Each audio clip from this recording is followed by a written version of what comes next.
Bisa gantian ngomongnya nggak? Kalau saya ngomong jangan dipotong, bisa nggak? Ya, maaf, maaf.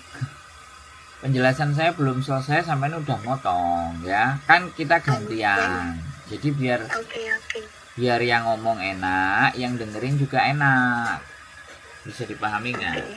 Oke, saya Iya, ngomong dulu ya. Nanti giliran sampean ngomong aja. Makanya kan saya selalu tak selesaikan dulu. Sampean ngomong sampai habis.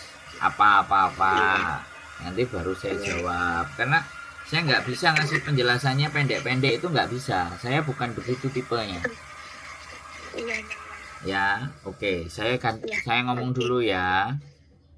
Iya, Jadi gini Mbak, sampean bawa aja nanti paspor seperti syarat biasa, renew paspor biasa, sampean datang ke KJRI. Nah, iya, kalau bisa kan